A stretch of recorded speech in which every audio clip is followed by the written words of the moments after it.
You don't believe in no fate. Every day digging the grave. Stepping up to with the stakes. City of dreams, city of...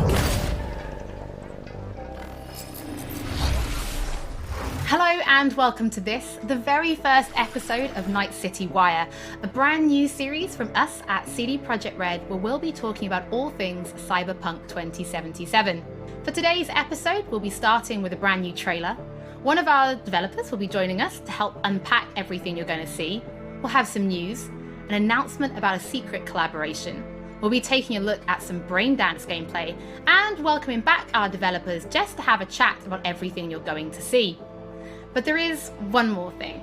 Media all over the world have been getting hands-on with Cyberpunk 2077, and when this episode finishes, you'll be able to go and check out exactly what they thought. So, let's get started. It is time to take a look at our brand new trailer, and after that, our lead quest designer Pavel Sasko will be joining us because I've got a feeling you're going to have a few questions after watching this. So, let's take a look. I love this town, the city of endless opportunity. Ready to get your cherry popped? Yeah, come on! City like any other, just bigger.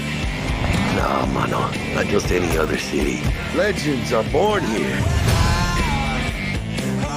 The major leagues. We're only here because Dex is pulling the strings. Doubt that puts us in the same league as them.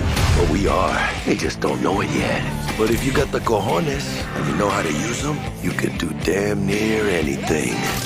Unless you catch a bullet. Even then, you go out with a bang, right? You know, you can make heaps more eddies as a motivational speaker. Yo, Mr. V, a pleasure. So what's the gig, Dex? You meant to come out in one piece? How about we go over the plan? There's this prototype tech, a biochip to be precise. Job's to grab it. Guessing it belongs to a corp. Arasaka. We're robbing some heavy hitters. Thought you could blackmail me, fucker? High risk, high reward. First rule of the afterlife. Ka-ching, baby. Goes without saying, we do this on the hush. Ideally, no bodies, not a one. Sounds simple enough. Eat lead, assholes! Is it gonna be dangerous? Don't you worry, mi amor. We're bulletproof. Get your ass moving now! What the fuck just happened in there? Can't stop digging Night City. Fucking major leagues. Happy now, Jackie? Yep, that's fucking high! Time to bail! Oh my god, we're so fucked.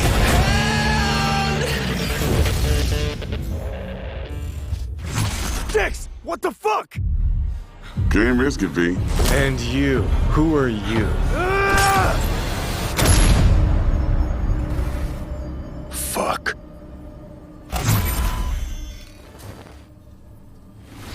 So the trailer contains footage from the game's prologue only, but there was an awful lot in it. So Pavel, why don't you try and help us unpack everything that we just saw? Oh yeah, I mean, absolutely, I can try. So, what you have just seen is only the prologue of the game. So that awesome stuff is only happening in the first few quests. What the trailer shows you is really our stage, the Night City. You know, this gigantic city built of 6 completely unique districts, surrounded by the 7th one that we call the Badlands. As a player, you are meeting Jackie. Jackie's your friend. Now, they together are trying to reach out for something that is very precious. They are trying to reach out for this chip of immortality, this gateway to eternal life. Jackie introduces you to Fixer Dexter Deshawn. He's a very important person in a social ladder of Cyberpunk. He is able to provide the player with various jobs and contracts to be able to gather money, to be able to modify their bodies, push themselves to the limits, to put their hands on the chip. But as you can expect, not everything goes as planned, but to see it, you will have to play the game. There are an awful lot of really cool things in this trailer, and there's a few that I would just love to talk about a little bit more for the people at home. So let's start with talking about a gang called the Mox. Now, we see a few flashes of them in this trailer. I personally think they're really cool and one of my favorites, but can you give us a little bit more information about them? Oh yes, so the Mox is one of the gangs that player is going to interact with throughout the game. The Mox is the gang that has been formed in 2076 after death of Elizabeth Borden. She was called Lizzie. Now, she was an owner of a brothel and former sex worker, and she was protecting working guys and girls from harassment, from abuse, and the gang is really continuing her mission. And as a player, you are going to interact with that gang, meet multiple different NPCs, and craft your own relationship with them, and understand what they are all about. So earlier on, you did mention a 7th district, a place called the Badlands. Now, we saw a few shots of this in the trailer, but I'd love for you to give us a bit more detail about the district outside of the city walls. Okay, so the Badlands is this like dead, dried out space going around the whole Night City. And as a player, you'll be able to traverse that space in your car or motorcycle. This is a space that is inhabited by the nomads. Nomads are living in different families, and they are traveling across that space in convoys made out of the cars and motorcycles.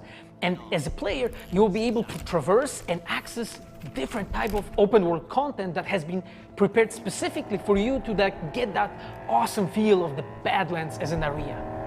In the trailer, we also saw like a completely metal creature. Now, he didn't look like he was from the Maelstrom gang. This looked like something else. So please tell the people at home, who is this giant metal monster?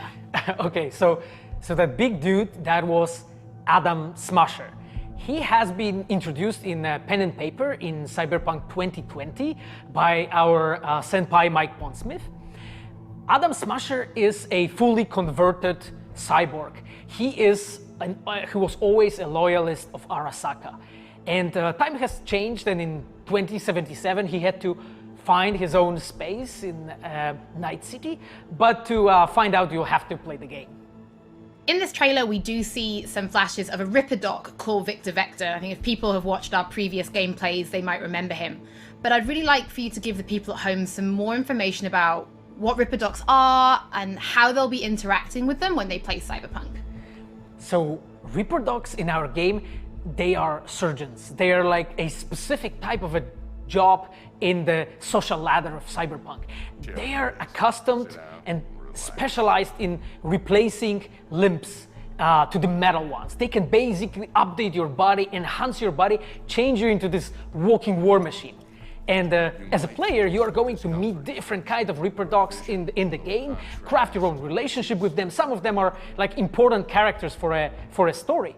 Through that, you will invest eddies that you're gathering to turn your body into this tool that allows you to survive on the streets of Night City. Pavel, thank you so much for joining us. I know you'll be back later in the episode because you're going to be helping us to analyze the Braindance gameplay. But before that, we do have some news to share. Earlier in the year, we announced that if you pick up Cyberpunk 2077 on Xbox One, you'll be able to play it on Xbox Series X when the console launches. And just in case you missed it, it will be the same for PlayStation players as well. If you pick up Cyberpunk 2077 on PlayStation 4, you'll also be able to play it on PlayStation 5 when the console launches. And that's not all. There will be a free upgrade for Xbox Series X and PlayStation 5, but we'll have more details on that soon. To Night City. Before we reveal our first look at the Braindance gameplay and welcome back our developers for a chat, there is just one more thing we want to announce, something that we've been working on in secret for a while. We are very excited to announce our partnership with Studio Trigger and Netflix to bring you Cyberpunk Edgerunners, a standalone anime set in the Cyberpunk universe, which we've been working on for some time now. Edgerunners is due to launch in 2022, but for some more information, let's go to the team in Tokyo.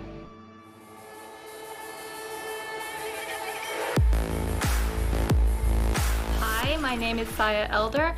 I am the Japan-based producer for Cyberpunk Edgerunners. What I do basically on this project is that I am a fixer, to put it in the words of the Cyberpunk universe. We are a game company. We are a bunch of nerds, and wherever there are nerds, there's going to be anime fans. So it was always a dream for us to make anime. When we began this project, we were certain that we didn't want to make a recreation of the game. Cyberpunk Edgerunners is a standalone story set in the same universe. The stage is still Night City, but everything else is totally new. New characters, new story. I do like to think that it's going to be a great gateway for newcomers to come and check Cyberpunk game and also the Cyberpunk genre as a whole. Right now we're in Nakano, which is one of the biggest anime meccas of the world.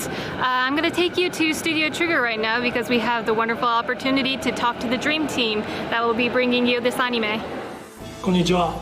トリガーの代表取締役の大塚です。監督の今石です。キャラクターデザインを担当する吉成です。ゲームのサイバーパンクのファンの方、今回初めて触れる方両方に満足していただけるようにアニメを作るつもりです。よろしくお願いします。今回はそのサイバーパンクという僕らが10代の一ファンにしか過ぎなかった頃に生まれたジャンル、そういうジャンルのものをまた、時代が何周もして作れるというのが非常に楽しみです。トリガーも10年ということで、監督に今石、キャラクターデザインに吉成というトリガーの最強の布陣で、トリガー10周年にふさわしい作品にしていきたいと思います。お楽しみに。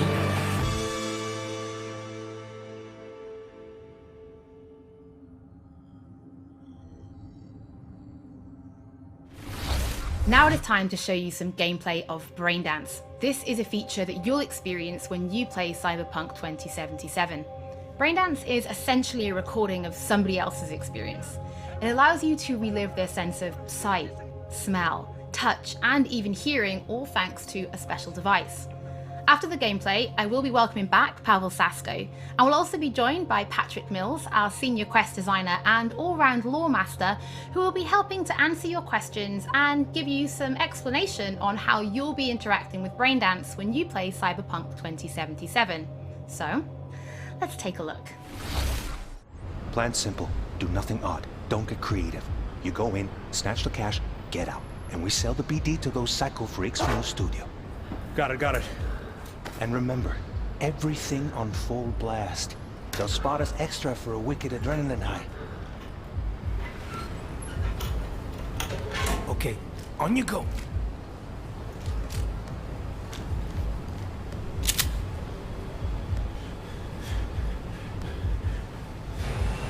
Down! Everybody! On the ground! I want to see you kissing the flooring! Money! Now! Or I will fucking drop you! I swear to God! Well, yeah, hey... now! Before I blow your fucking head off!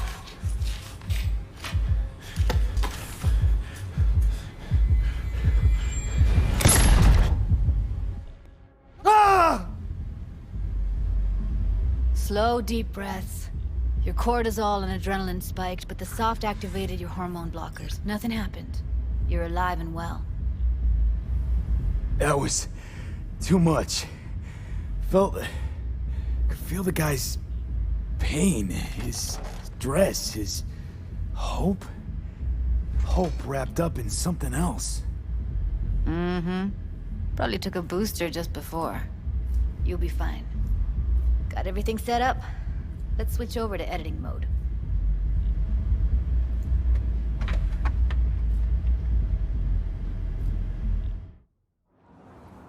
I'll sever the link to the BD Roller's sensory array. You'll be able to look around freely.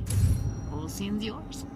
Full cam control in analysis mode, so move around, zoom in and out, whatever else you come up with. Think of it as your own little sandbox. So analysis mode, you control playback. Can even pause when you feel the need.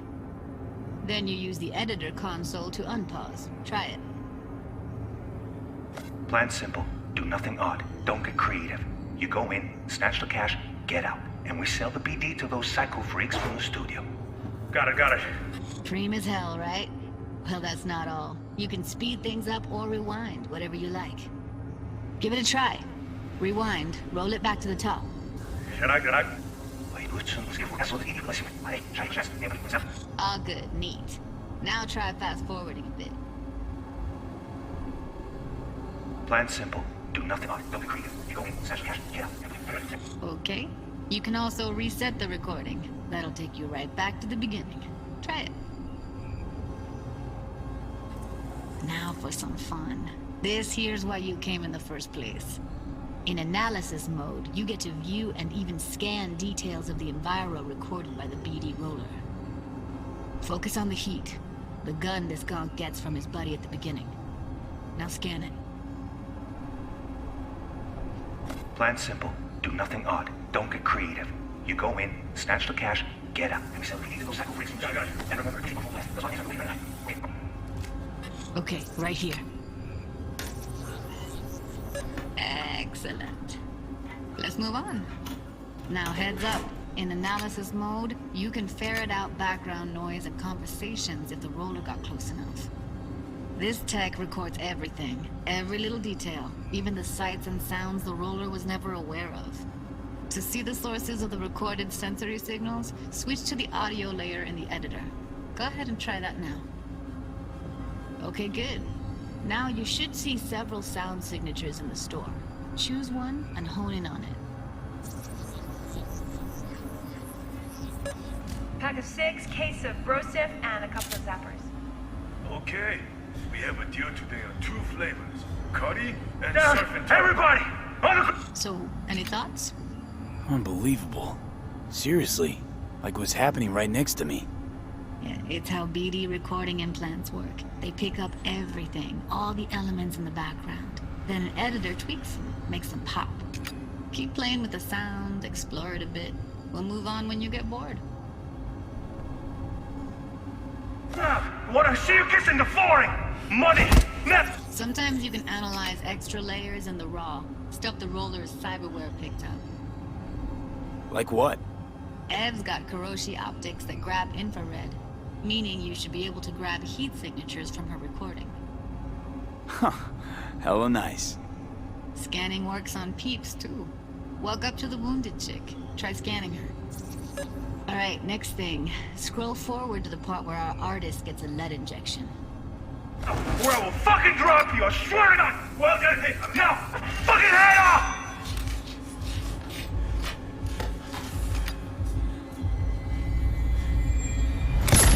See that? They shot him and he never saw it coming. But you will. Here it comes. My favorite part of the game. See the blinking thing over the entrance? Surveillance cam. Must have caught our shooter. You'll see in a sec. Cam feeds to the screen behind the clerk. Roll back to where the screen's in the kid's field of vision, then scan it.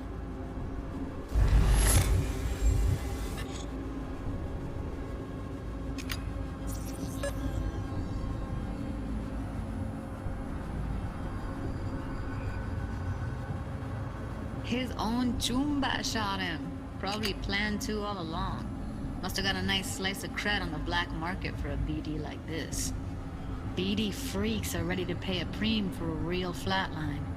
Anyway, if you've seen enough, you can exit.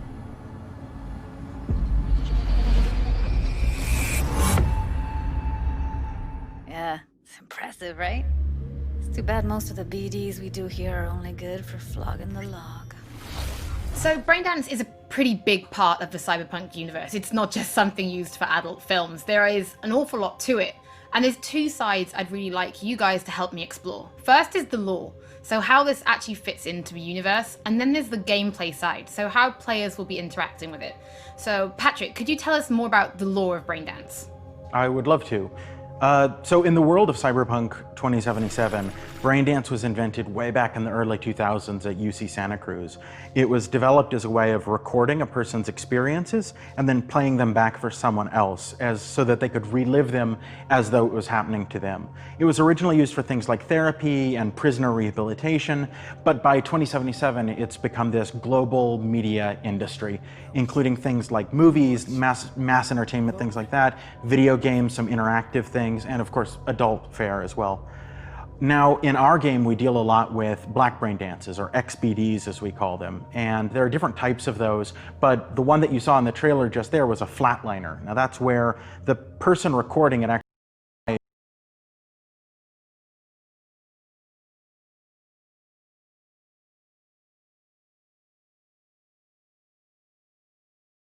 kind of a thrill, but a mercenary can also use them for various things, and you'll see that in the game, of course. And from the gameplay perspective, we have been working a lot throughout last years trying to figure out the best way how to use the Braindance in the game as a mechanics. So what we have settled on is this Braindance editor mode. As a player, you will be able to run the Braindance in the editor mode and see different clues that have been registered on the peripheral of given actor. Now, as a player, you can slide on the timeline of that recording back and forth, trying to uncover different clues. And that clues are actually telling a story in the game. So, as a player, you will run different investigations that will lead you to different mysteries, and you will uncover them actually using that Braindance as a mechanics in the game. So, as Pavel was saying, we use Braindance as a storytelling tool. It's not a collectible. It's not something where you're going to go in and you're going to play it and you're going to be like, I've seen this before. What we use Braindance for is to give you a keyhole into the life of the residents of Night City. And we can explore things like childhood trauma, religion, various philosophical ideas in a way that you might not otherwise experience in a story about a mercenary on the tough streets. So we've tried to talk about some of the aspects that we think the community will find really exciting, but you know, while you're both here, I'd love to know, what is it about Cyberpunk that you guys are really excited for? Patrick, why don't you start? So one of the things that I'm most excited about in this game is the characters and the way they interact with the world. We've got this really interesting world that stretches all the way back to the Cyberpunk 2020 source material and all of these events and all of those things, but those don't mean anything unless they connect with characters.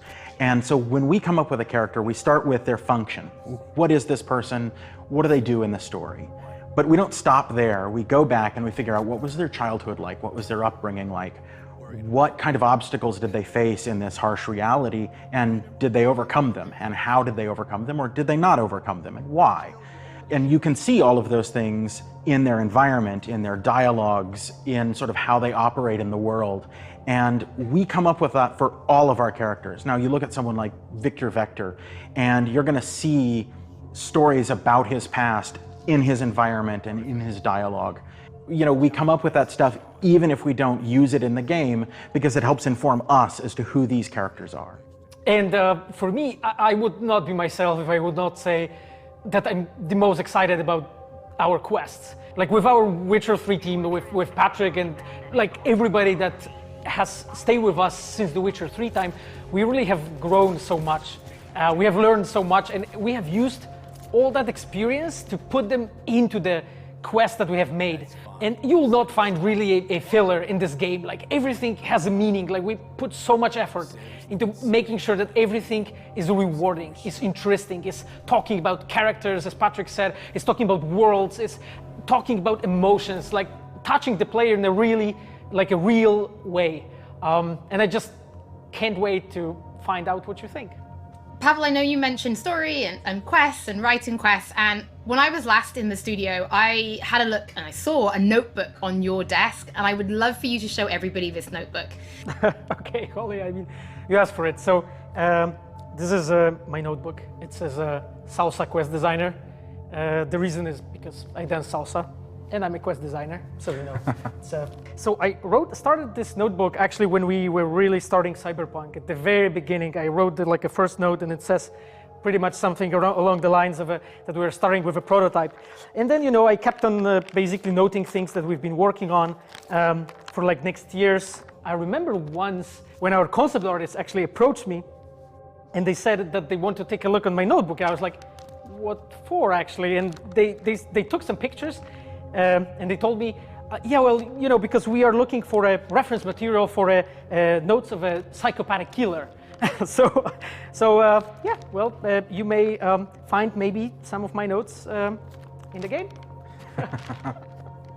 Pavel and Patrick, thank you so much for joining me. I'm pretty lucky because I have read some of the stories that you and the team have written for Braindance, and I'm pretty excited for people to discover them. But before we do finish today's episode, there is just one more thing we'd like to talk about. Earlier in this episode, I mentioned that media have been getting hands-on with the opening of Cyberpunk 2077, and they should be posting their impressions right about now. And if you missed anything from today's episode, don't worry, we'll be uploading everything to our channels very soon. And finally, on behalf of everybody at CD Projekt Red, we just want to say thank you so much for joining us for this, the very first episode of Night City Wire. But don't worry, we'll be back with episode 2 in just a few weeks. So, we shall see you soon.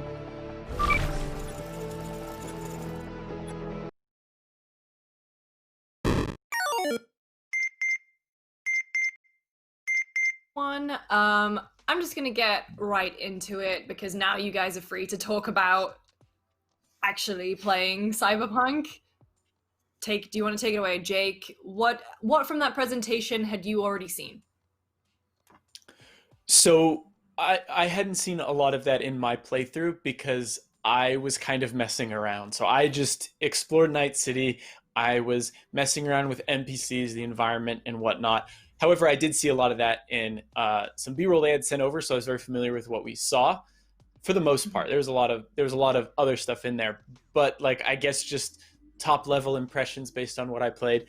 It seems like I hate comparing it to things, but it reminded me a lot of GTA, but with very heavy RPG elements, just in like how it felt walking around this giant city with pedestrians walking around in the way. You'd hop in a car and you could switch to third person mode and drive around the city going to different objectives. But the big thing that really stood out to me that I'm really excited to see more of is just how dense and populated the city is and how and how much detail there is there. Like I spent so much time just like I had a developer with me and I could not just follow one path.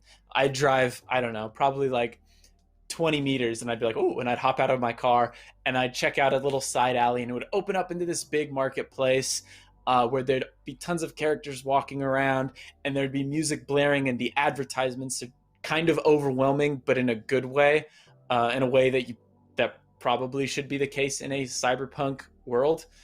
But man, yeah, top level stuff. It reminded me a lot of like a GTA RPG. So where did you actually, like what part of the game did you actually play, Tam? So in our demo, we got to pick between one of the starting life paths. There's 3, there's Corpo, there is Street Kid, and then there's Nomad. And we have an impressions video coming up later on. You should see it on youtube.com/GameSpot and GameSpot.com, where myself, Jake, and Ed talk about each of those paths and the 3 divergent styles that we played. But we each got to start the game at the very beginning, pick a life path, which is an origin story. Think of it in the same way that you would in Dragon Age. You pick a starting point for your character. And then you were basically left to do what you wanted to do from the outset of the game. So it's the very beginning of the game. In my playthrough, I decided to follow the main quest for a little bit and see where that takes me. And it, for the most part, was beat for beat quite similar to last year's gameplay demo, where you do the opening mission where you go to the apartment and rescue the lady in the bathtub and kind of turn her over to the trauma team to take care of, and then you meet Dexter Deshawn, and then you start doing the kind of Maelstrom mission to get the AI controlled or mind controlled turret back, and it kind of escalates from that point. From that point on, it kind of branches off into smaller you can do side quests, or you can do things that are still tied to the main quests, but are like the main crux of the area. The part I was in was a heist, got to go into a certain person's home or office and steal certain things, and there's a lot of setup to getting that done, and part of that setup is the Braindance. So before we move on to Braindance, I just have a couple more questions about sorry, my Jake, you were saying that, you know, you couldn't really go more than 20 meters without kind of being distracted and wanting to see something new. What's there to keep pushing you to continue the main story, or are you just free to do whatever you want in this world? So, I mean, after you pick your origin story at the beginning, I went with Nomad, which started me out in the Badlands. After you complete that and you get to Night City, there's like a time skip, which we didn't get to see what happens in between. They said there's going to be a cinematic or some sort of thing prepared that'll go over all that kind of stuff. We didn't get to see that. They just put us right into Night City, where you do I believe you do another quest, and then from then on you go back to your apartment, and it just kind of opens up. Your directive is to go to talk to Jackie, because he's talking to Dexter Deshawn about a job. However, I didn't really do that. Immediately, I walked out of my apartment, went to a shop, bought a knife, walked down and stabbed a Night City PD just in the back to see what would happen. And the whole crowd started panicking and people started freaking out. But then from there, I just kind of went in my own direction. I really only explored one of the major districts. I think I saw bits and pieces of other ones, but I was mostly in, I want to say maybe the city center. I forget exactly what district I was in. But yeah, like to stay there is like that dotted line to different objectives, and you can track quests just like you could in The Witcher.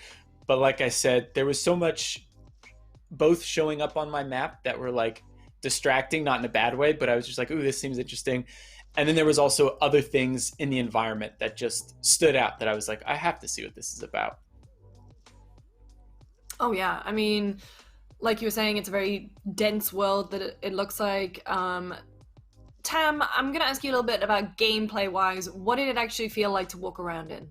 And how did and also combat, how did that feel? So I think like to walk around in, it's quite, I think the kind of crux of my preview that is now live on the site was everything felt kind of overwhelming, and like Jake said earlier, overwhelming in the right way. There was so much to, it felt like it reminded me of being in Tokyo for the first time, where it felt familiar, like the building blocks of the city were things that you've seen before, but the sense of just stimulus coming from literally every direction, it kind of makes your nerves tingle a bit. And that's where that sense of like not losing focus, but not sure where to put your focus happens. So like it felt like a futuristic metropolis where you're just trying to make your way around, and you could like walk around for hours probably and just kind of drink it in and see what happens. Unfortunately, we didn't really have hours to do that, so it was just a little bit of walking around, and it is a bustling city with a lot to stare at and interact with and listen to. But the actual gameplay, the shooting was the kind of main thing that I not spec'd into, but like ended up doing. And it felt really, really satisfying. Even so, that one of the things that I mentioned on my preview is I struggle with games that are like RPG shooters, looter shooters, whatever you want to call them. Not a lot of them always hit for me, like feeling good and feeling satisfying, because you're chipping away at health, you're shooting at shields, that kind of stuff. And although you are kind of doing that, this feels like it still is satisfying to do. Like a game like Borderlands, I mentioned in my preview, is one that doesn't quite work for me in the same way like a Destiny would, because Destiny's guns feel impactful, whereas Borderlands guns are cool and quirky, but they don't always have that kind of satisfying punch to them. This is a game where the guns have a satisfying punch to them when they need to. Obviously, there are guns that feel a little lighter and more lithe, but for the most part, everything felt good to shoot, and it felt good to like shoot at things, even if that meant you were kind of like shooting at shields or chipping away at health. At the same time, there was a lot of opportunity to play in other ways. Like I did stealth stuff, and it felt very, very viable. And like I said previously, I'm a stealth person, and this game does that really great thing of when you do a thing, it rewards you for doing the thing. So if you're crouching around and walking around, it gives you experience for doing that. If you're shooting loads of rifles, it gives you experience for shooting those rifles. If you're hacking loads, it gives you experience for being a hacker, on top of allowing you to spec into it. So like that, at the start of this kind of answer, I mentioned overwhelming, and it's the same for the gameplay as well. There's so much you can think about. There's so much for you to think about. There's so much for you to keep in mind and spec into, and that kind of stuff. It just feels like a like meaty game to play. Jake, how did you find it? Yeah, I mean, I'd say very similar to Timur. I played as kind of like I tried to play as a net runner, but because I was still very early in the game, I didn't have a lot of abilities. I only was able to hack a couple things and a couple characters, which was a lot of fun. Like a hacking minigame pops up, and I actually had a lot of fun playing the hacking minigame to the point where I like wanted to hack more just because I had fun matching the numbers.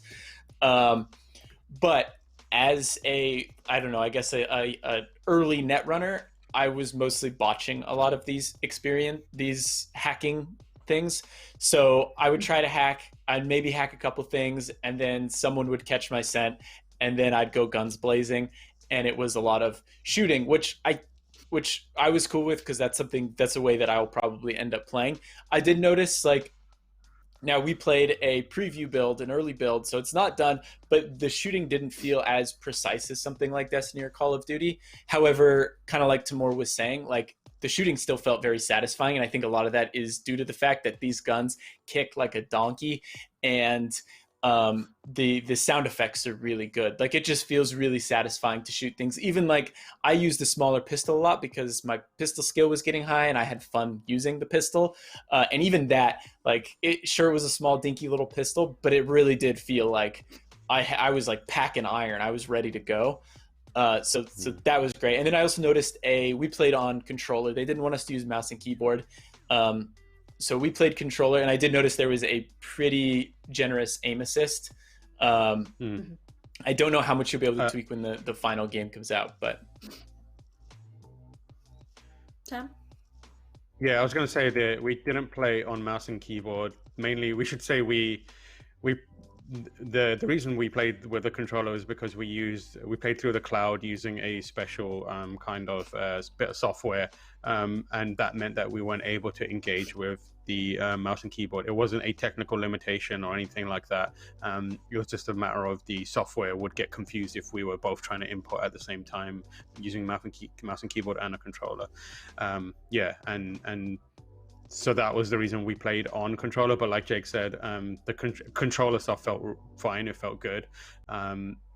Shooting with it had that good sense of feedback on a controller that you get, which is the same, on whether you're playing with mouse and keyboard or controller. But yeah, I think those who want to play on mouse and keyboard or those who want to play on controller should be well taken care of. So one thing I was going to ask, obviously the game is still in development, you were playing through the cloud, so it's not exactly apples to apples when you're playing it at home and it's the final product, but how did it run, Jake? So it ran pretty smooth for me for the most part, in terms of just like frame rate and all that stuff. There were some crowded areas where it would dip a little bit, but once again, we kind of trust that stuff will be worked out when the game comes out, and they did delay it. I did run into bugs. I did run into a good amount of bugs, nothing game breaking, but there were definitely some bugs here and there, some funny ones that happened.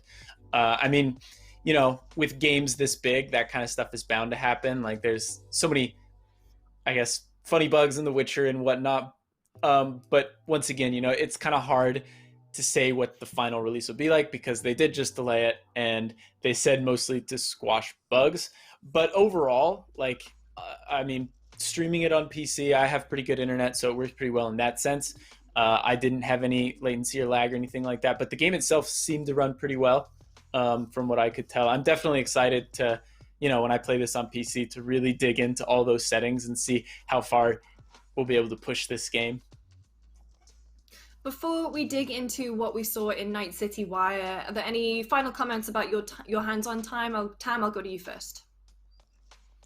I think the thing that I walked away from playing it was I just had seen a fraction of it, and it sounds very much like what they say in the Night City Wire. This is just a small piece of it, but it really does feel like it was a very, very small piece of the game. We played for 4 hours, and I still kind of, my mind was racing with wanting to do 10 different things at the same time. And, you know, there's so many paths that you can take. I wanted to stop and try something, reload it and start again, but I wasn't able to. But I think the thing that I'm most excited about is when people do get their hands on the game, it looks like there's going to be plenty for us to really dissect and think about and talk about. So that's the most exciting thing about it for me right now. Jake, what about you? Yeah, so there's two things that I do want to mention. The first is that there's pubic hair customization. Found that out in the character creator because we started out by doing that, which is something that I had to double take. I was like, I don't know if I actually saw that. And then Ed was talking about it too, and I was like, okay, I did actually see a pubic hair option. I didn't mess with most of the customization options just because I didn't want to spend too much time in the character creator. I wanted to get in and play. And then the other thing I want to mention is that V has one thing I noticed is that V has a phone essentially. I mean, it's not called a phone in the Cyberpunk universe. I forget what it's called, but they get messages and whatnot.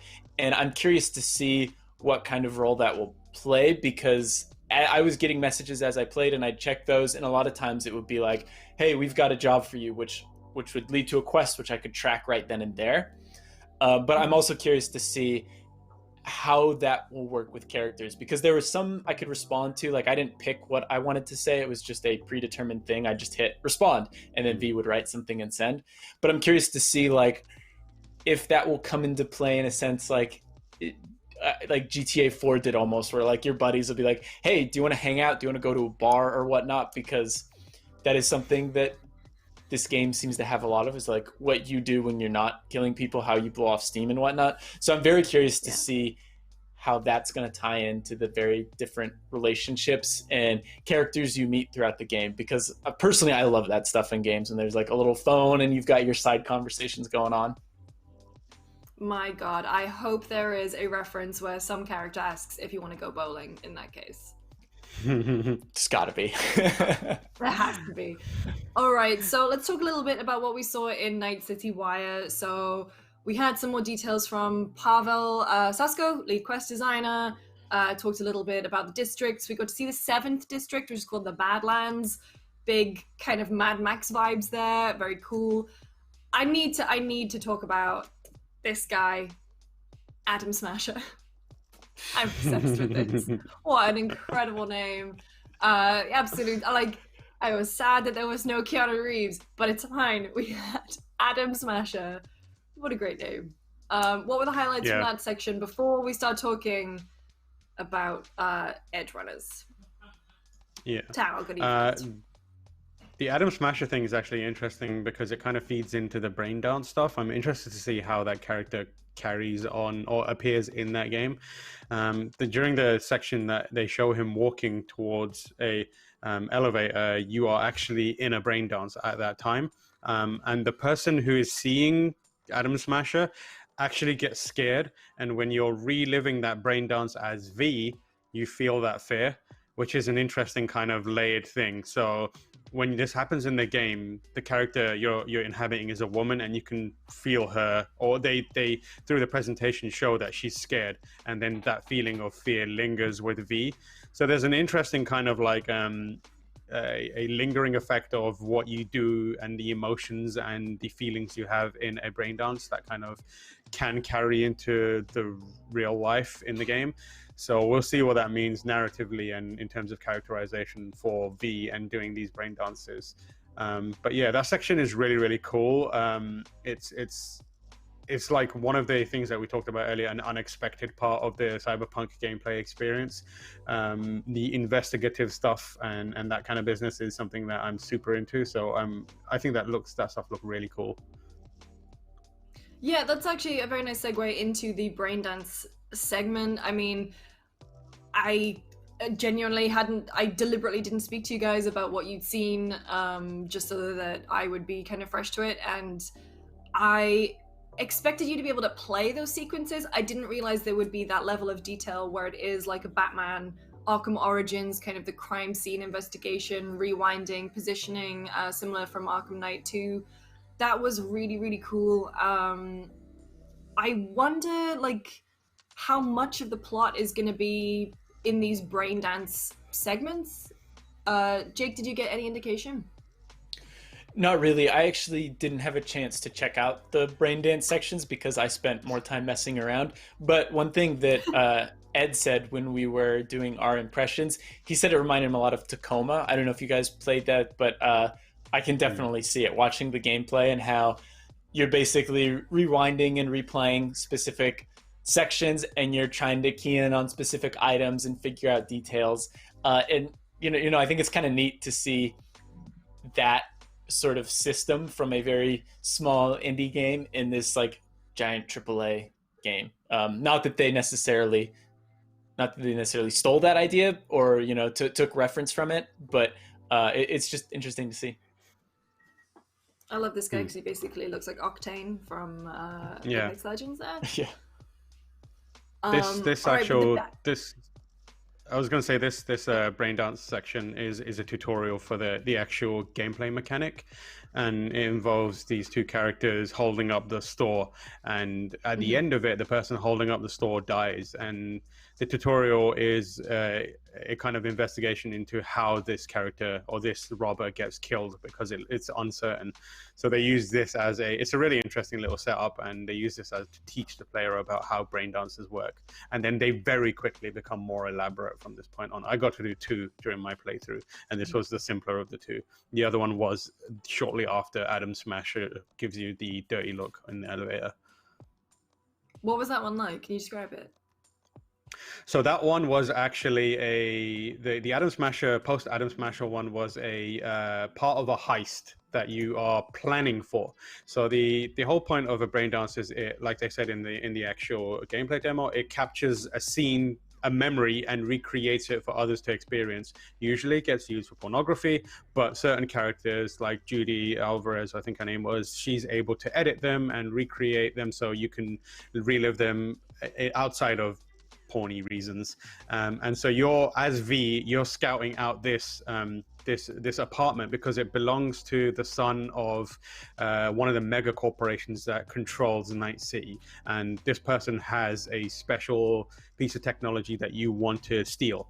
And what you have to do is, the person you're living the memory as is someone that has a close relationship with this person, let's call it, and you are reliving the memory so you can investigate the room, see what its layout is, try and figure out where the item you want to steal is placed, listen to the conversation, maybe get an idea of what his plans are, and kind of generally build a foolproof heist before you actually go in there and do it yourself.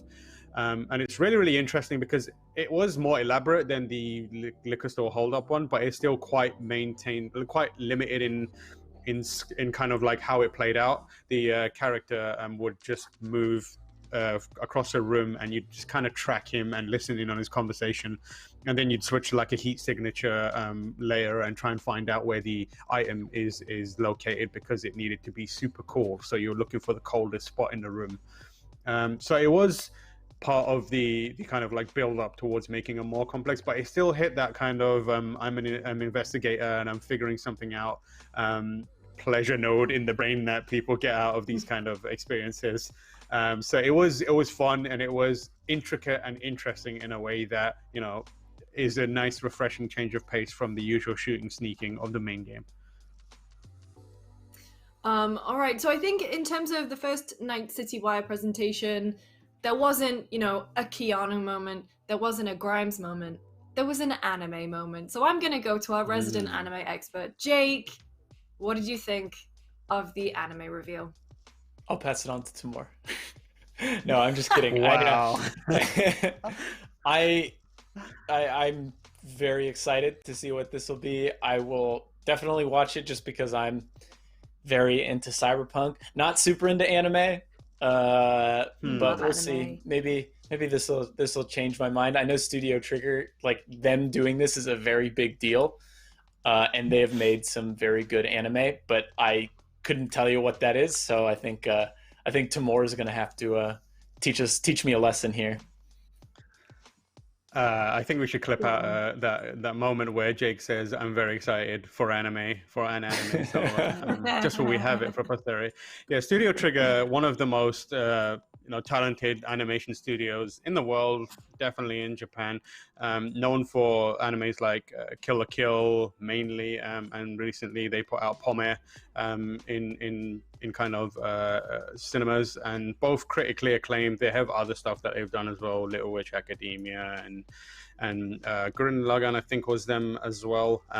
But they are a fantastic animation studio. They have a very distinct style that works really, really well with kind of cyberpunk, and it's coming out in 2022, which means and everything that's happening in here is it takes place in Night City and shares the world of cyberpunk, but a unique story, unique characters, which is incredibly exciting. They've shown off one teaser image, which is like a kid who looks like a character out of Kill la Kill or Gurren Lagann, just kind of peering over her shoulder and wearing the iconic jacket, and it looks awesome.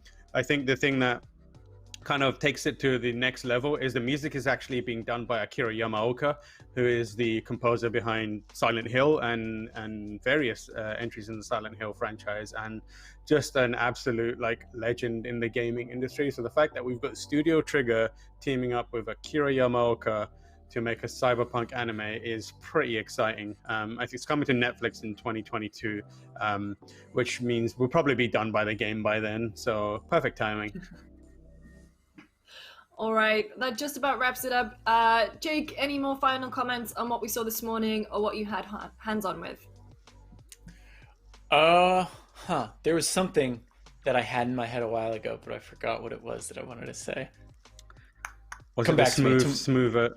Smooth genitals, because I went into the genital section as well, and immediately you can change your genital size, you can pick your genital type, or you can just get rid of it. So I did the smooth boy just to see what it was like, and it's absolutely fine, no issues.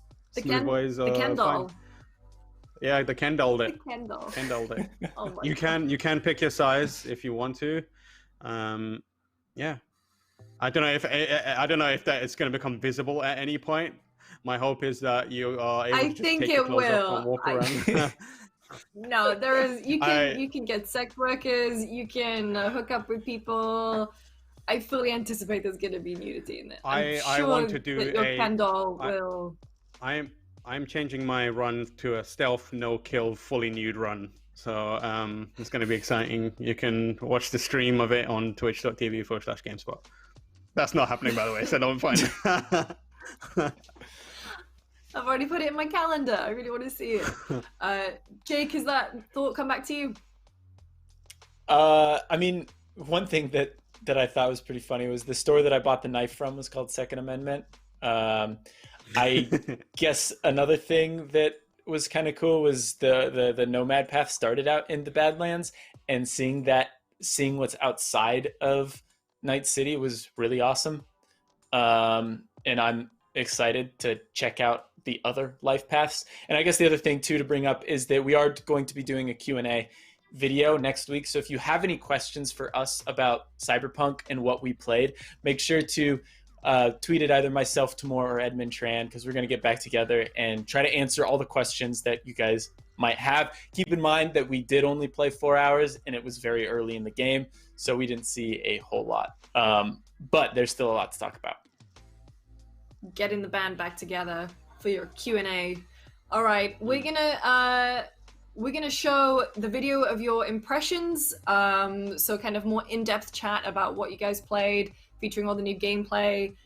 Thank you for joining us this morning, and we'll be back again next time there is a Night City Wire Play for All streams. We're doing charity streams every day, and we will see you next time. Hey everyone, the three of us just played 4 hours of Cyberpunk each. We all picked different life paths and we all played slightly differently. In this video, we're gonna go over what differences we encountered during our play demo. So let's start with Ed. So I went with Corpo. It starts off with you throwing up in a sink, and your initial story is you're a counterintelligence operative and your boss wants to sort of take down his boss. Unfortunately, the higher ups get wind of it and you end up getting your life to basically like torn to shreds, like all of your money, like all of your like insurance, your entire life that's been supported by this corporate job of yours is gone, and you end up on the street basically from starting from scratch. You're already friends with your partner Jackie at this point, and so he kind of helps you out and helps you get back on your feet. And then Tamor, you picked the street rat or the street kid. Street kid, yeah. So my one, I start off in a bar, and the street kid has got some connections and is like street wary and wily, and is from Night City, or treats it like home, and helps out one of the bartenders at the bar who's got a ongoing debt towards one of the fixers, and he kind of asks you to go speak to the fixer and try and help out and alleviate or get his debt settled entirely. So you go and do that, and you have an argument with this fixer who's an out-of-towner, and you kind of throw your weight around as a local. He shows you like this magazine, and there's a sports car on there, and he's like, steal that sports car, it's top of the line, it'll clear the debt. So you go over, you get pointed to the right direction by his inside man, and then you start stealing. And the moment you start getting the car, like this hand comes through the window and tells you to get out. And obviously you kind of like pull away and try to use the device. The device doesn't work. You get pulled out of the car, you're about to get beaten up, but then the cops show up and they kind of put both of you to the ground. And then someone like an elite or 1% shows up and is like, it's not worth wasting your time, throw them both out. So you get chucked out onto the street. The person who pulled you out of the car was Jackie. And he's like, that's how you meet. I was told there's a montage that shows your progression through the years. It wasn't actually in my demo. I'm not sure if it was any of yours, but effectively it's kind of like we were told like an animated sequence of some sort, or a cinematic sequence that kind of shows that you guys stuck together for a while, did a bunch of jobs, you had a history, and then you pick up with the main story. Yeah, so I played the Nomad Path, and the Nomad Path begins with your character V tearing off the badge of their clan and heading into Night City in order to smuggle something into the city. And your car breaks down in this small town way outside of Night City, in this desert town. And you're trying to repair your car. You repair your car to meet your contact who has the thing that you're trying to smuggle in. Turns out to be Jackie. You meet him, talk with him a little bit, and then you and Jackie head to the border, where you have to get out of the car and they do an inspection, and you have to talk to I guess a border agent, I would say. And they ask you some questions, hop back in the car, and then as you're driving, there's a roadblock that they've set up, and then there's a firefight that happens, and eventually that section ends, and then apparently we'd get the cutscene too that would lead you into how the game starts. And then once you've done those introductions, it sounds like the game, for the most part, is very similar. Like all three paths kind of merged. Now sit down and tell me what's got your shorts in it. It's good to see you too, Jack. How you been? So with that out of the way, how did you guys play? I like to spec into like handguns specifically, handguns and melee and stealth.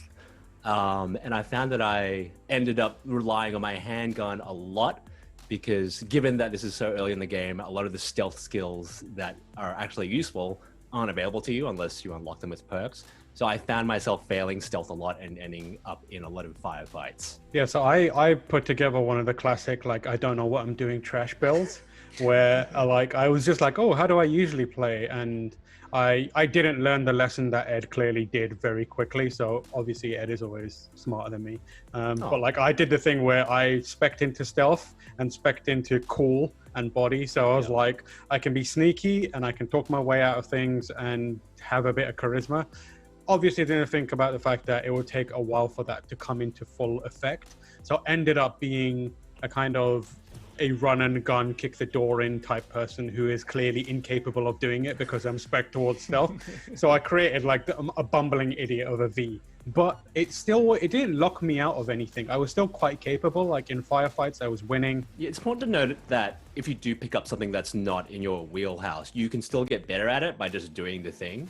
So if I didn't have any shotgun skills at all, but if I picked up a shotgun and started shooting it a bunch, you would rank up with the gun. And yeah, it's kind of like Skyrim, where the thing you do, you get better at. It's funny you mentioned the cool thing, because when I created my character, I dumped all my points into cool right away.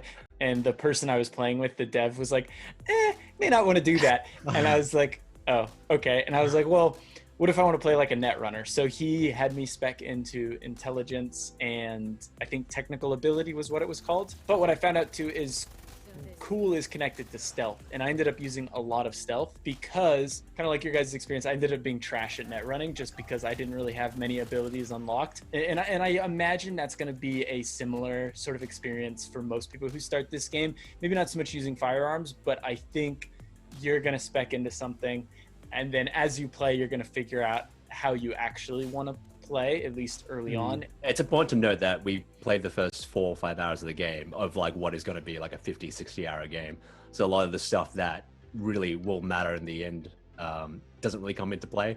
So like in the cool perk system, there's like a cold blood ability. So when you like get super cool, you have like buffed abilities and that kind of stuff. Yeah, the small amounts of stealth that I did manage to pull off was quite interesting because it was like a mixture of my stealth movement and also using the netrunner stuff, like hacking into a camera. I didn't realize that when you hack into a camera, they're very threatening, those cameras, because they fire out laser beams and like it blankets the entire thing and they move around. And I was like, damn, how do I even begin to do this?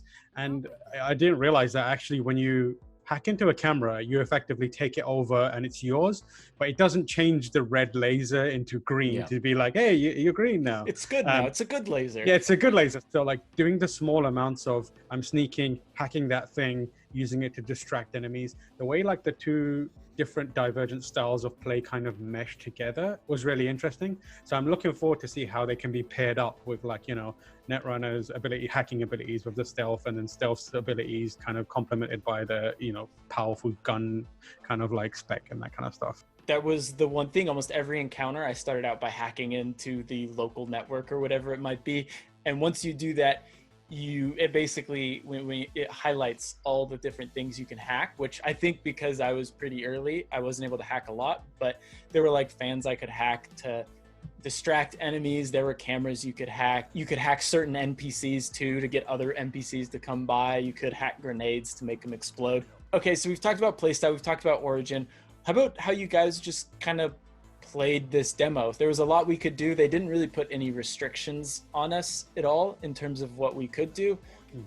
So how did you guys spend your 4 hours? My one was probably the most plain playthrough in that I jumped into it and just kind of followed the main path and quickly realized that it was a familiar path. I talk about this in my written preview, but a lot of it was the missions that we saw in the gameplay demos from the past 2 years. Obviously, this is the first time we've actually played it for ourselves. I think the actual main path, at least to start with, is a really good example of the different facets of the gameplay mechanics. Like that first mission you do with for Dexter Deshawn, you get a good flavor of what is hacking like, what is combat like, what is sneaking like, and you can start to figure out, I've got a feel for the hacking, I really like that, so I'm going to spec towards that. And then I use the kind of final moments to try and find some like side quests that were interesting. The side quests are what everyone loves from Witcher, so I wanted one of those at least, and I found that. Yeah, I mean, I probably took the exact opposite approach in that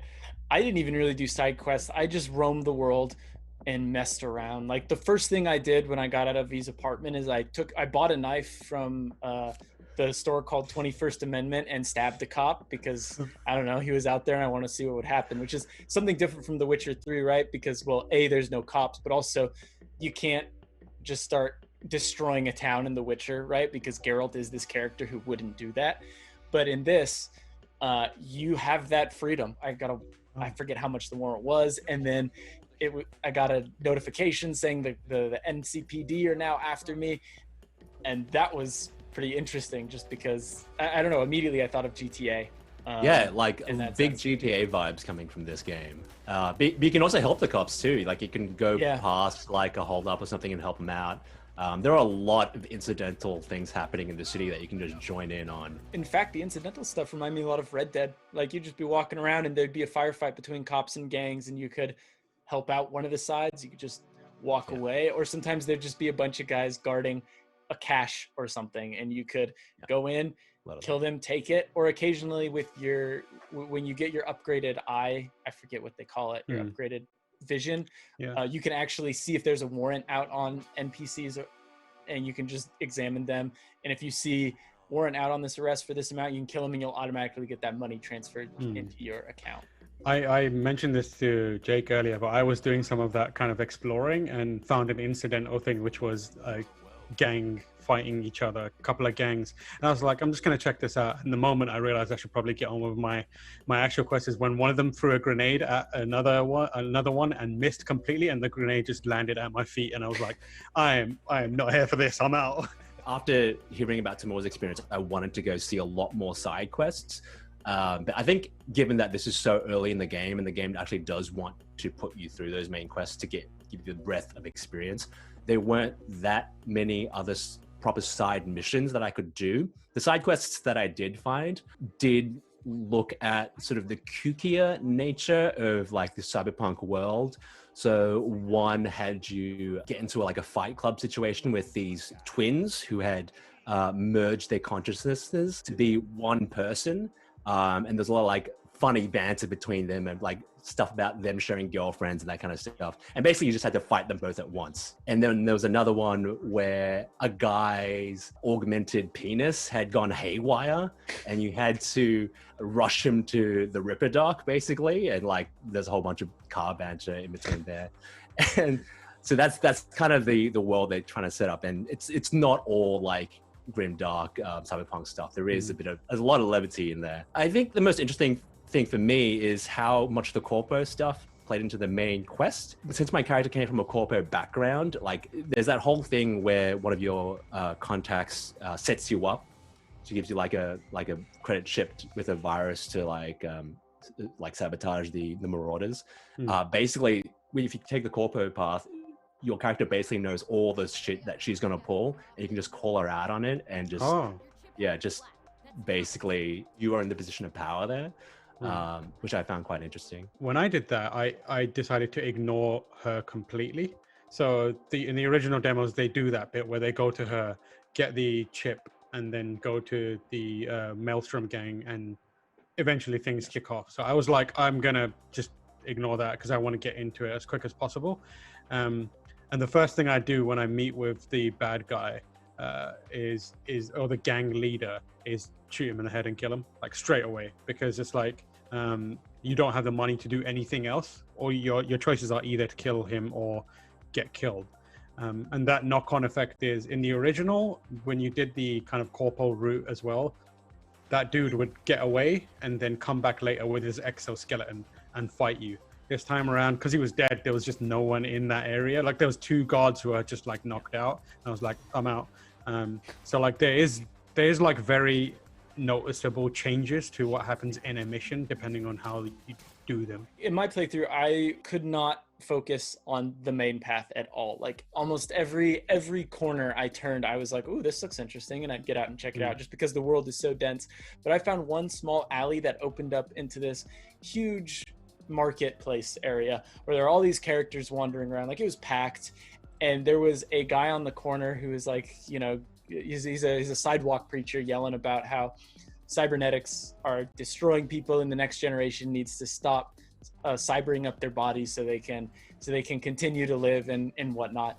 And I was watching him for a little bit because I was just like, yeah, sure. And 2 like trendy looking girls walked up with phones and immediately started like, oh, this is the crazy guy everyone's been talking about. Like let's get some pictures of them. And they start like taking selfies with him and whatnot. And he just keeps yelling about it and he's getting frustrated. And I'm just sitting here watching this whole thing play out. It is a very dense and distracting world, and trying to block all that out and actually look at the city for what the city is like is very nice. Like I really appreciated how sort of it was built.